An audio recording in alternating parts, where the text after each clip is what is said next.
Hi everyone, this is a video on how to type in data in Excel and perform basic calculations. The first thing you do is just open up Excel.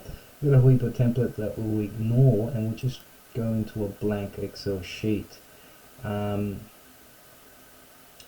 a good rule, I usually avoid the first column and the first row before I start entering my data. So what you do is get whatever table that you were expected to do in class and enter it in. Okay, so here we were doing our terminal velocity prac. So in this field it was distance, and we'll include our units. We were measuring them in centimeters. We can move on to the next one. So these are our trials. So this was at time 1. Then we can move on to the next one. At time, this is our second trial. This is our third trial. And then we're going to have our average time. We'll put our units here. We're going to be in seconds. Now this does look a bit messy, but that's alright. We can actually fix this. If you can actually click on the fields and stretch them out or shrink them as you like. And we can accommodate for that, so let's do that. So that's okay. We'll stretch this one out a bit as well. Okay, and the last field that we need was average speed, so we'll enter that in there. And our speed was going to be in centimeters over seconds. Right?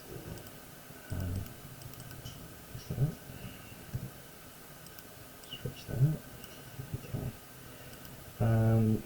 Now I'll just quickly enter some of these fields in.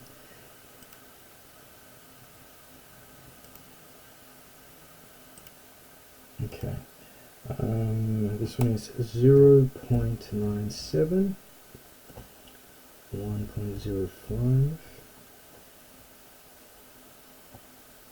1.18, 1.16, 1.15. Oops, excuse me, happened. 6. That's average. So scroll down. 1.18, 1.11, 1.16. Okay. Now, once you've entered all your data in, you want to start entering some formulas. Now just remember, Excel is a way for you to organize information and get the actual software to do calculations for you and repeat themselves, rather than you having to repeat those calculations yourself. So let's have a look at that. So we want to get the average of this, and it's quite simple. Every time you're going to do some kind of operation, you start off by entering the equals key. So we'll do that, and you can actually sum them all up, so we'll do that. Just leave it at that. So we'll take the average, we'll start typing in the word average, and it'll do it for us. Then we can actually click on whatever value we want to get the average of, and we can stretch it over whatever fields that we need. We don't need all of them, we just need that top row. So we'll do that. We'll close it off with a parenthesis and we'll hit enter, and it's taken the average for us. Now this is problematic because it's gone crazy. It's done all these decimal places for us, and we don't want that. We just want 2 decimal places.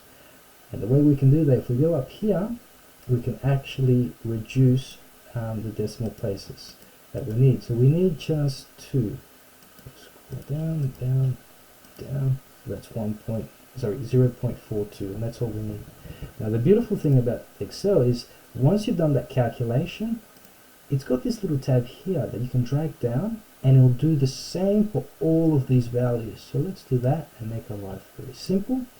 You can see we've gotten the average of everything, and it's taken us close to no time to do that.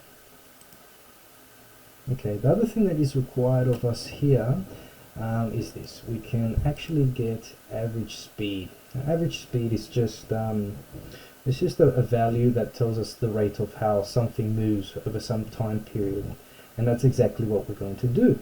So again, we want to do some kind of calculations.